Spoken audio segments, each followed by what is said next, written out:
మన ఆలయ వ్యవస్థను కాపాడుతారా? గట్టి చెప్పాలా? మన ఆలయ వ్యవస్థను కాపాడుతారా? ఆడబిడ్డల్ని కాపాడుతారా?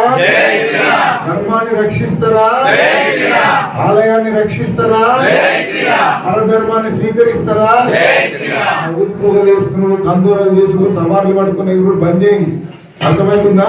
అది మన ధర్మము కాదు. అయ్యప్పలపై వావర స్వామి ఆ బొందు దగ్గరికి పోకుని త్రేతాయుగంకు వావరకు సంబంధము లేదు. వాళ్ళు ముస్లింలు రూల్ చేసిండ్రు మన దేశాన్ని. వాళ్ళు ఏం చేసిండ్రంటే ఈయన్ని దర్శించుకుంటేనే అంటే వాళ్ళ మతాన్ని వ్యాప్తి చేయతందుకు ఏదో ఒకటి చేసిన జిమ్మిక్కులరు. అర్థమవుతుందా నాన్న? నీకు నీ దేవుడే ఉన్నాడు. ఆ దేవుడు ఎవరో కాదు, నారాయణుడు. ఎవరు? నారాయణుడే వేరే వేరే కనబడతాడు. ఇప్పుడు నేను మా అమ్మకు కొడుకుని, నా భార్యకు భర్తకు తమ్ముడిని, వేరే వేరే దేవుళ్ళు ఉండరు. దేవుడు ఒక్కడే. గణపతికి పూజ చేసిన, సుబ్రహ్మణ్య స్వామికి చేసిన, అయ్యప్పకి చేసిన పూజ వాళ్ళకి పోతుంది, నరసింహ స్వామికే పోతుంది. వేదం స్పష్టంగా చెప్తుంది, మాట్లాడకండి. సర్వదేవ నమస్కారం అనండి.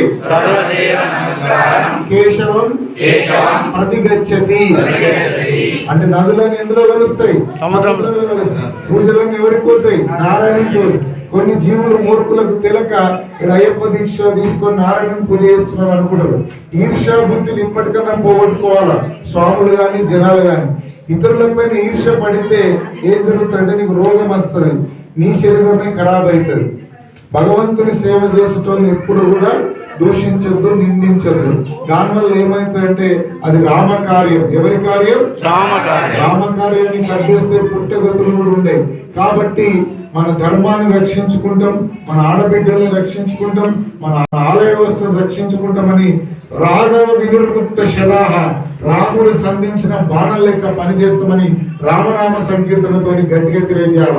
శ్రీరామ జయ రామ జయ జయ రామ, శ్రీరామ జయ రామ జయ జయ రామ, శ్రీరామ జయ రామ జయ జయ రామ, శ్రీరామ జయ రామ జయ జయ రామ.